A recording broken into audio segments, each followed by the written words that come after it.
Around 3 a.m. on July 28, 2010, a girl named Mandy Johnson, 22, succumbed to her gunshot wounds, and the police believe the shooters were targeting Johnson's boyfriend, Gator Brown, who escaped unharmed.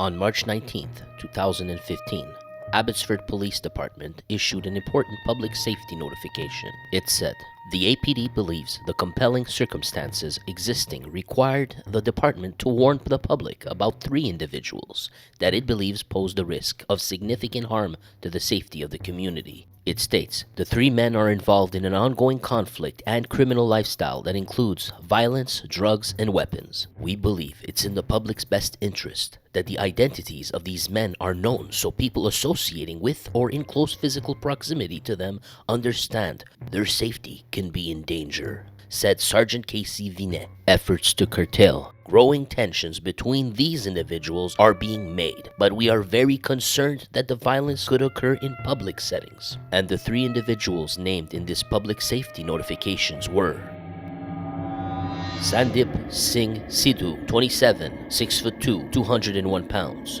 Jimmy Singh Sandhu, 25, 5'11", 190 pounds. Gavinder Singh Grewal, 27, 5'9", 210 pounds.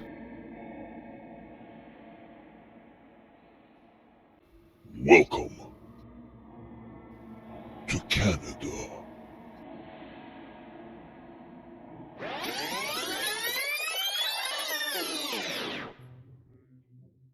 It's a sign of just how dangerous they believe the gang conflict has become. The province's police forces have joined up to warn the public about 11 men. They say even being near them is a risk since they could be gunned down at any time. Gang violence has escalated in the past week. Over the weekend, gang warfare spilled over in the middle of Whistler Village. 2 people were killed in that targeted shooting, and police have linked it to the Lower Mainland gang conflict. At any given time, the patios and pedestrian traffic in Cole Harbour can be busy, and this past Saturday was no exception. That's when Harpreet Singh Dhaliwal of Abbotsford was gunned down just steps away from innocent bystanders. A firearm equipped with a silencer seen near his body. So you couldn't hear any noise. You just heard screaming. Not far away, and not long afterwards, another unidentified man was found stabbed as a vehicle connected to an own gang associate crashed, with 3 occupants fleeing on foot and escaping officers. We've unfortunately seen innocent victims hit in the crossfire during the gang violence that we've seen. Clashes between BC gangs have escalated once again and very publicly. I hear the pop, pop, pop, pop, pop behind us, and I saw a bunch of people sprinting and screaming. Most recently in Whistler, where 2 men were shot dead outside a hotel in the village, but also in Metro Vancouver and beyond. I didn't know what to do. I literally thought like I was going to get shot. The violence we are seeing is not related to any single conflict, gang, commodity, or geographical area. And so the province's anti-gang agency wants you to familiarize yourself with these 11 men. And I want you to familiarize yourself with the family names and how they get wiped off in pairs. Samras, Gills, Kangs, Bacons, Dios, Dhaliwals, and much more. Will get caught up in the gang violence and will be seriously injured or killed. And we have seen this happen in the Lower Mainland before. 6 years after the murder of the person we mentioned before, Mandy Johnson, who was shot and killed while sitting in her car in Abbotsford, police have charged 2 men in her killing. Gavinder Grewal, who was on VPD's danger list just a few years ago, that we have seen, and Johnson Himfen, 41 years old. There was a time warning the public to stay away from alleged gangsters was rare, but this is the second such warning in a year from BC's Combined Forces Special Enforcement Unit agencies. In fact, one of the Whistler shooting victims, Maninder Dhaliwal, was on last year's list, proving that investigators' predictions of a violent public death were accurate. His brother Harpreet was shot dead in Cole Harbour in April of last year.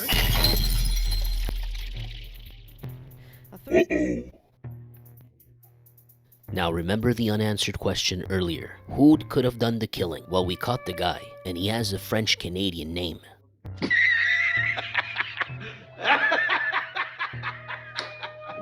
You serious? But who sent him? That's the million-dollar question. And I'm sure some of you already know the answer to that, because you're privy to the knowledge. But I want to illustrate the possibilities. The metaverse of this gang shit. The rabbit hole goes deep, my friend. On one end, we know that the Brothers Keepers have done hits internationally.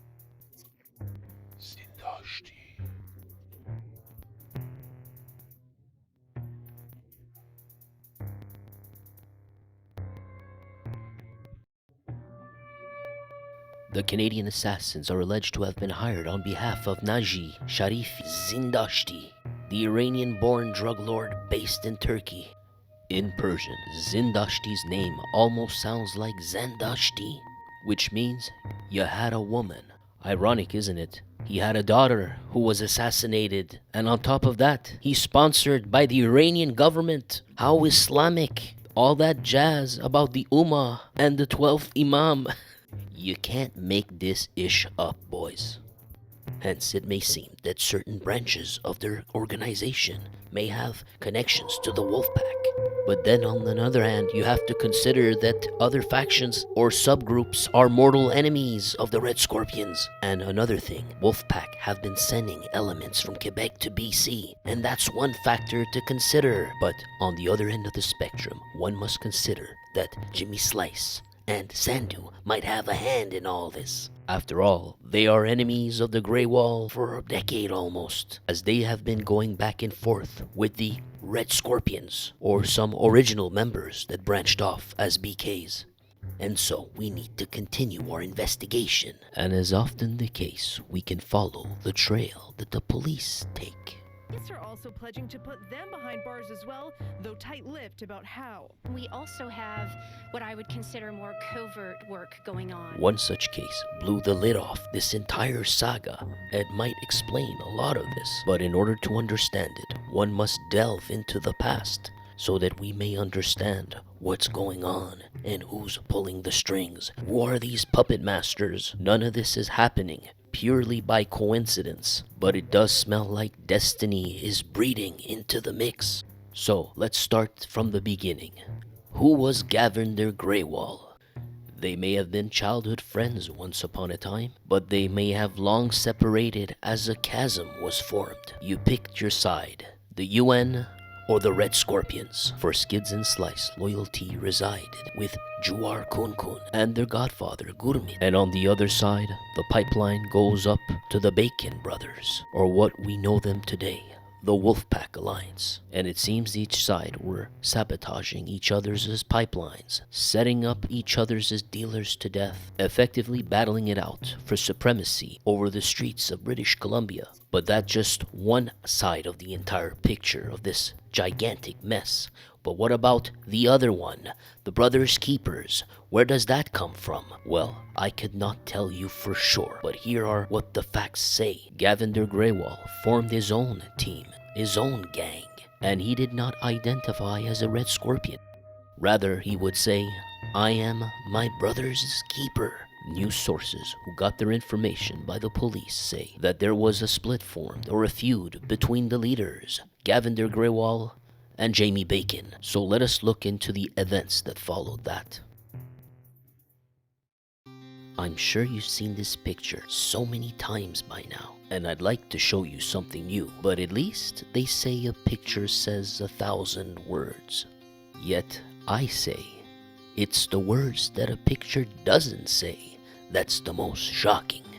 On October 14th, the Kang brothers were having a party, and they had invited their Brothers Keepers to dine with their family in their family home. It was Thanksgiving, but Gary Kang had no idea what the coming weeks would do to his real family, his beloved Randeep Kang. Before I proceed, I want to state my very own opinion about what's about to happen.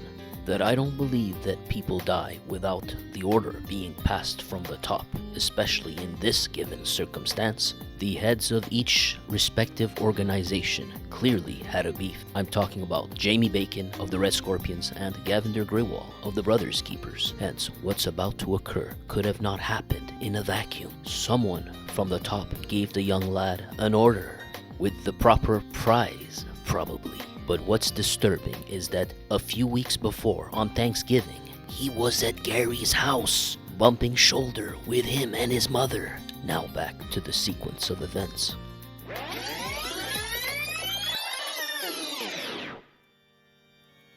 It was October 27, 2017. Surrey residents watched as more blood flew the streets of BC.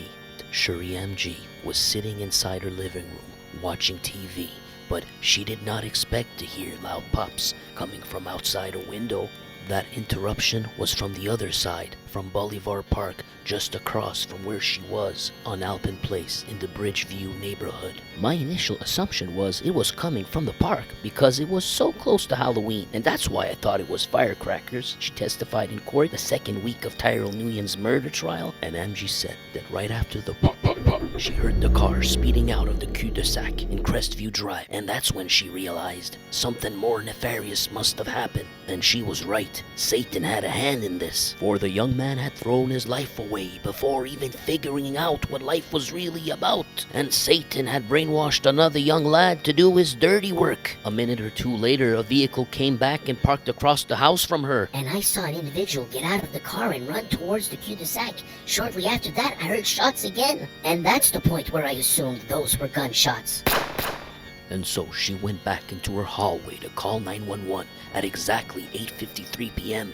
But a few hours earlier, a Surrey school bus driver named Sukhjinder Man called police after seeing two men who appeared to be trying to steal a license plate. I was driving northbound on the 132, and when I made the right turn on 97th Avenue, I saw a blue sedan parked on my side, and there was a person standing beside the car on the driver's side. And then there was another person. His back was towards me, and he was the one unscrewing the license plates. In court, the Crown prosecutor argued that Nguyen and his associate had rented a blue Hyundai Elantra on October 24th, which was used as the getaway car for the license plate theft. And that vehicle, which it was placed on, was found burnt after the hit was completed. The details are murky, but it seems that Gary Kang and his brother had trusted Nguyen. Why wouldn't they? They had just had Thanksgiving dinner together like a family, and they were called to a meeting where they were ambushed by Tyrell Nguyen. And based on DNA evidence in the car, Gary was on the passenger side, and his brother Randeep was on the driver's side. An associate, Camilo Alonso, must have been seated in the back. They were ambushed in a white Infiniti that the Kangs and Alonso drove to the scene. Hang up. Please hold while your call is being processed. This is a prepaid call from Valerie Williams, an inmate at a BC Correctional Center. Yeah, well, babe, you almost lost me, dude. I saw it all happen right beside me, dude. Yeah, man, he's dead.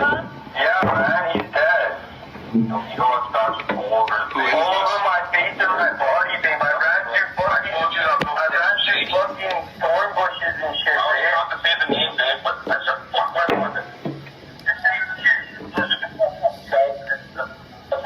Yo, remember that shady Nick I was telling you that I know is shady? I don't know what social shit. Fucking buddy said he's cool, but I said no, he's shady. Yeah. Hey, man.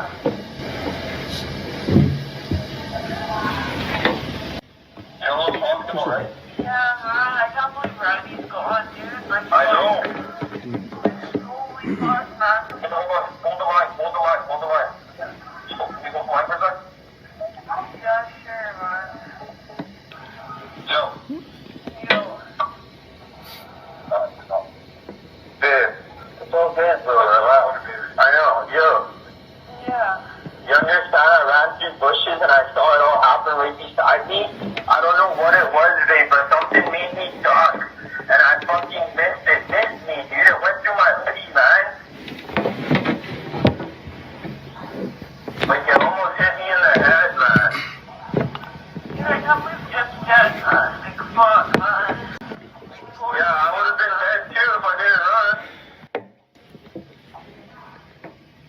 Randy gets shot, why can't he live? Like, his brain was on the ground, babe. He got shot like fucking 20 times in the face, dude.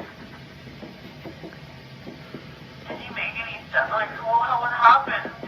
No, he didn't. Like, he went out quick and easy. Like, he didn't have to suffer. Thank God he didn't have to suffer, man. Like, you know? It would have been worse if he suffered.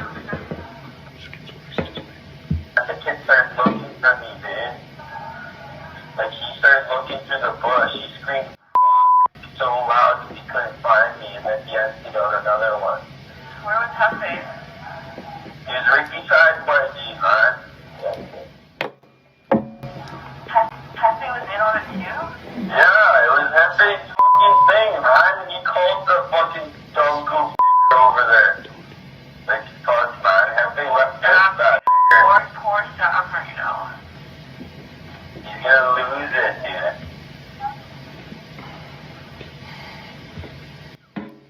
You wanna know something? What? I think Golly was in on it too. Who? Golly. I know he was. Cause you... Poor Stop right now. Everyone's gonna try to, you know what they're doing? They're trying to take Lil Stop's shit while he's in jail. Yeah, that's what they're doing.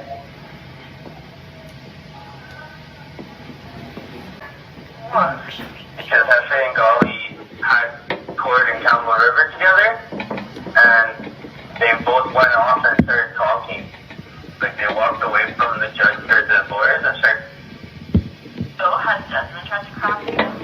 Not yet. Yeah. I bet he was around too. Who knows? 100%, alright? Him and that little fucking stupid little house are best friends, son.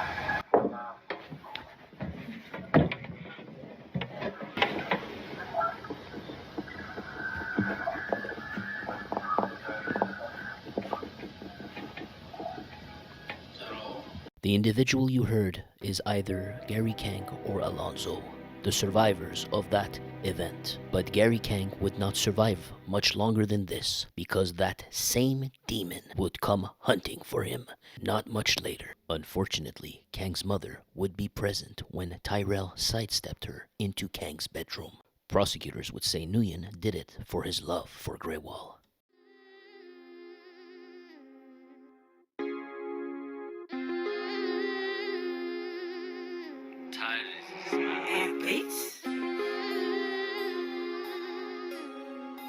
RPGG.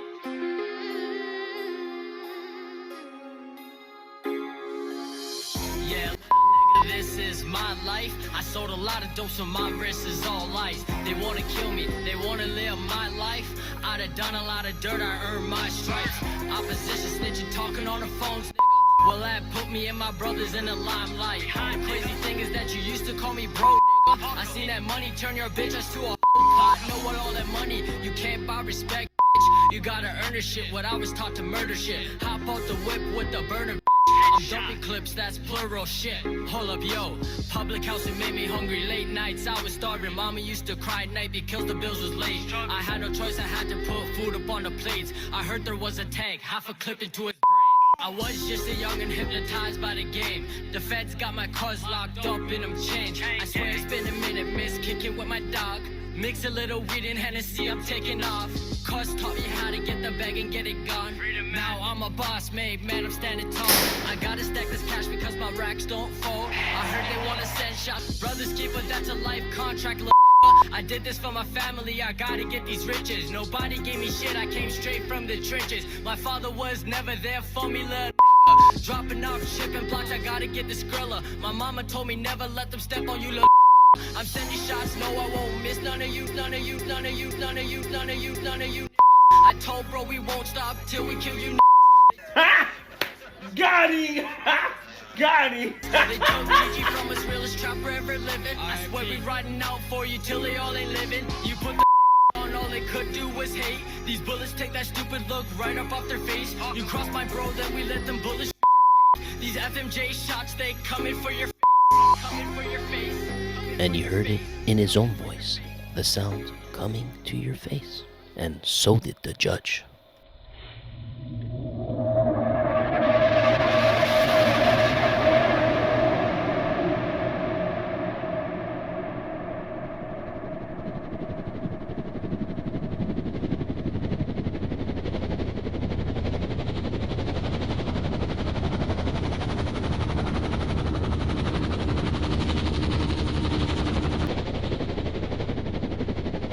We're learning more about witnesses, what witnesses are describing as a gruesome scene inside a North Vancouver apartment building. A man was found dead inside the unit Friday night. He didn't own the unit, and now the couple who did want answers. Brandon Karsten Smith reports. Police remain on scene of a North Vancouver condo building more than 24 hours after a known gang member was found dead inside one of the units. 30-year-old Gavinder Grewal of North Vancouver was the victim of homicide. Grewal didn't own the apartment. It actually belonged to Bridget Epic and her husband. The couple only found out about what happened inside from a friend who saw it on the news. They're the ones who told us. They phoned us up and say, what's happening in our place? Neighbors tell the couple the door is destroyed and there is blood everywhere. They had planned to move in once the lease was up in February. They don't know exactly who was renting it. One of the girls in the office, we left it up to her to rent our place out. And that's the consequences for that, right? Investigators will only say Grewal had some sort of connection to the building. They're still trying to figure out exactly what happened. Grewal had a lengthy criminal history, including extortion and drug convictions. Last year, he was charged with manslaughter in the 2010 murder of 22-year-old Mandy Johnson. Police allege Grewal shot her in the passenger seat of her boyfriend's car in Abbotsford. We believe that Mr. Grewal's murder was targeted and associated to other gang violence in the Lower Mainland. While they search for the person responsible, the condo owners are just looking for answers. They haven't contacted us, anything. And it just seems kind of funny. You would think that they would contact the owners, right? Answers that would help them decide if they want to move in after all. Brianna Karsten-Smith, CTV News, Vancouver. Surrey RCMP are investigating a shooting Saturday night that sent one man to hospital with serious injuries.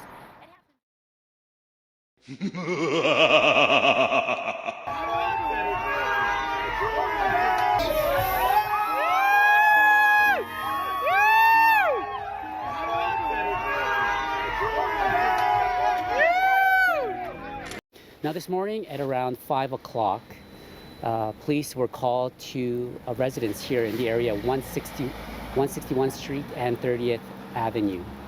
When they arrived, they found a man with gunshot wounds who was taken to hospital, who unfortunately succumbed to his injuries and was pronounced dead. Now I can share with you that our victim is 24-year-old Gary Kang. He was shot at his family residence here. What I can further share with you about our victim, Gary Kang, is that he was known to police. We believe that this was a targeted incident, and further that this, we believe, is linked to the ongoing Lower Mainland gang conflict. But we urge the community and others to please keep in mind that he is a victim of homicide. He's not the only victim in this. His family is also a victim in this tragic and senseless incident, as well as residents of this quiet community. To breaking news, a rare joint news conference by BC police agencies amid a surge in gang violence. The public is being warned about 11 men linked to a string of recent murders and attempted murders. Police believe the violence is related to the drug trade and gang activity. The men range from ages 28 to 40, and police say it's likely they'll be targets of future violence. The goal of identifying them is to prevent innocent bystanders from being harmed. And so what we're seeing today may not play out in terms of retribution over the next couple months. It may be 5 or 10 years from now. So retribution is a really big part of gang violence because, you know, once one shooting happens, another gang will come right back and try to get back and have some retribution there. What is the best way to put a stop to that? I mean, how does that end? But what else can be done? You know, we first have to understand that some of the retribution that we're seeing, including now, has to do with incidents and beefs and conflicts that occurred up to 15 or 20 years ago. So these aren't things that happen necessarily a week or two later. You know, I'll give you the example of the Jamie Bacon murder in August 2011 in Kelowna. There was a number of tit-for-tat, back-and-forth shootings and homicides and attempted homicides in the lead-up to that, really escalate and ebb and flow since the mid-2000s and in the decade after. To your knowledge, are gang memberships getting larger? I'm talking about Brother Keepers, the United Nations. Do you know for a fact? post-pandemic that more people are being recruited. But they're able to replace their numbers, whether it's individuals who get sent to jail or are killed or just leave the gang life.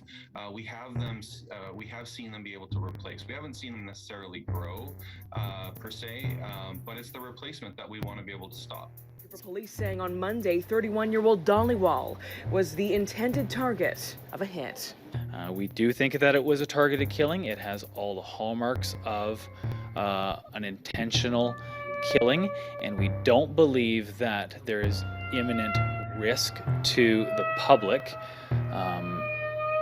as a result of this. However, this was a busy area. It was hugely busy. A factor rarely taken into account by the criminals fueling the Lower Mainland gang conflict and the retaliatory violence that typically follows, and often heats up as the weather does. The weather gets warmer, more people come outside. The warmer it gets, the more people come outside. But who was outside? Who wanted the Dhaliwals dead? That's the million-dollar question. Only those who know, know. But pause that for a moment. We'll get back to this later. International Canadian Gangster.